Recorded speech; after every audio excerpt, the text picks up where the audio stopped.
महाराष्ट्र. मित्रो, तुम्ही जर काही एस-टीनं प्रवास करू पाहताय तर हा व्हिडिओ तुमच्यासाठी अत्यंत महत्त्वाचा आहे. मग तुम्ही विद्यार्थी असाल किंवा तुम्ही महिला असाल, ज्येष्ठ नागरिक असाल, अमृत ज्येष्ठ नागरिक असाल, दिव्यांग असाल, पत्रकार असाल, तर तुमच्यासाठी आता नवीन एन-सी-एम-सी कार्ड हे महाराष्ट्र राज्य मार्ग परिवहन मंडळाने लागू केलेलं आहे. आता इथून पुढे तुम्हाला जर प्रवासात सवलत मिळवायची असेल तर हे कार्ड तुमच्यासाठी बंधनकारक झालेलं आहे. केवळ आधार कार्ड दाखवून जे काही सवलती महिलांना 50% मिळत होत्या किंवा विद्यार्थ्यांना मासिक पास मिळवता येत होता, आता ते बंद झालेलं आहे. काय आहे हे एन-सी-एम-सी कार्ड? हे कार्ड कुठं काढलं जातं? याचे काय काय फायदे आहेत? म्हणजेच हे केवळ एस-टी बससाठी वापरलं जातं की आणखी कुठं कुठं वापरू शकतो? हे कार्ड कोण्या ठिकाणी काढून दिलं जाईल? त्यासाठी किती शुल्क लागू शकतो? त्याचं रिचार्ज कसं करायचं? आणि विशेष म्हणजे हे कार्ड कोणकोणत्या योजनेसाठी लागू होणार आहे, याची सविस्तर चर्चा या व्हिडिओमध्ये करणार आहोत. त्यामुळे व्हिडिओ शेवटपर्यंत बघा आणि हा व्हिडिओ त्या मित्रांपर्यंत किंवा महिलांपर्यंत, ज्येष्ठ नागरिकांपर्यंत जाऊ द्या ज्यांना एन-सी-एम-सी कार्डबद्दल माहिती मिळेल. चला तर मग माहितीला सुरुवात करूया.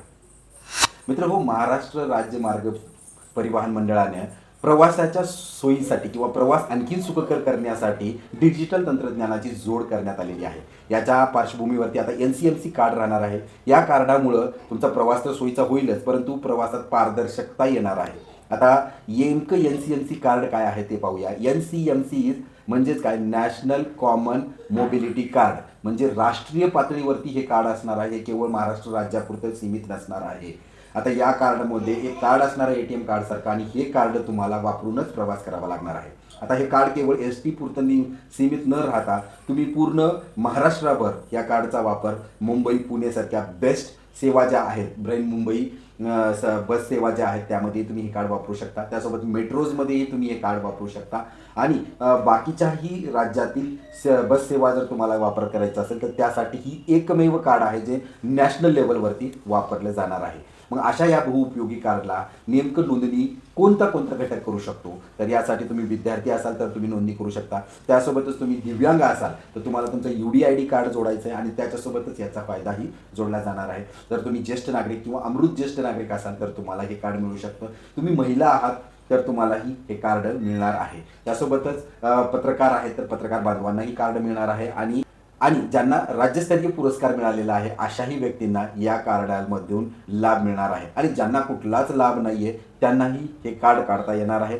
मात्र तुमचा प्रवास हा सोयीचा होणार आहे. तुम्हाला सुट्टे पैसे ठेवायची गरज नाही किंवा तुम्हाला पैसे स्वतः म्हणजे कॅशमध्ये बाळगण्याची आवश्यकता लागणार नाही आहे. मग आता सर्वात महत्त्वाची गोष्ट म्हणजे हे कार्ड काढायचं कुठं? तर यासाठी तुम्हाला कुठं सेतू सुविधा किंवा ऑनलाईन सेंटर्सवरती जायचं नाही आहे.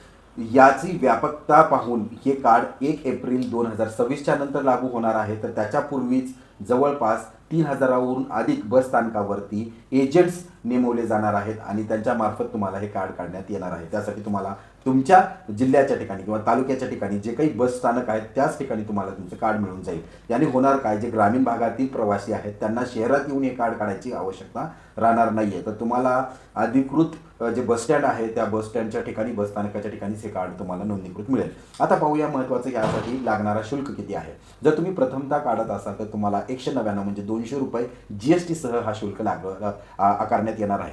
जर तुमच्याकडे जुनं स्मार्ट कार्ड असेल आणि ते स्मार्ट कार्ड तुम्ही जमा करताय तर तुम्हाला ₹149 म्हणजे ₹150 इतका खर्च द्यावा लागणार आहे. आता दुसरा महत्त्वाचा प्रश्न येतोय की या कार्डला रिचार्ज कसं करायचं किंवा त्यामध्ये पैसे कसे टाकायचे? तर त्यासाठी 2 ते 3 पर्याय देण्यात आलेले आहेत. त्यासाठी वेगळ्या ATM मशीन्सची निर्मिती करण्यात येईल, त्याची स्थापना करण्यात येईल, तो एक पर्याय आहे. त्यासोबतच दुसरा पर्याय म्हणजे काही संकेतस्थळ किंवा वेबसाईट्स देण्यात येतील, त्यामार्फत तुम्ही करू शकता. काही ॲप्सही बनवण्यात येणार आहेत. तिसरा पर्यायामध्ये ॲपमार्फत तुम्ही पेमेंट करू शकता किंवा ज्या ठिकाणी तुम्ही कार्ड काढलेलं आहे अधिकृत एजंट्स आहेत बस स्थानकावरतीही तुम्ही तुमच्या प्रवासाच्या हिशोबानं तुमचे रिचार्ज करू शकता.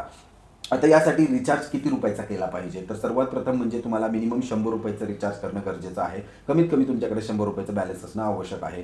त्याच्यानंतर तुमचं रिचार्ज हे 50च्या पटीत करू शकता, म्हणजे ₹110 तुम्ही रिचार्ज नाही करू शकत. तर 100 असेल तर 100च्या नंतर पुढे जर रिचार्ज करायचं असेल तर तुम्ही 50चं रिचार्ज करू शकता किंवा तुम्ही 100चं रिचार्ज करू शकता. तर 50च्या पटीतच तुम्हाला रिचार्ज करायचा आहे. त्यासाठी तुम्ही फोनपे, गुगल पे, UPI ॲप्सही करू शकता. आता या कार्डचे फायदे काय होणार आहेत? तर सर्वप्रथम परिवहन मंडळाचं म्हणणं आहे की यामुळं डिजिटल तंत्रज्ञानाचा वापर केल्यामुळे प्रवास सुखकर होणार आहे. तुम्हाला सुट्टे पैसे बाळगण्याची आवश्यकता नाही आहे, त्याचा ताण तुमच्यावर होणार नाही.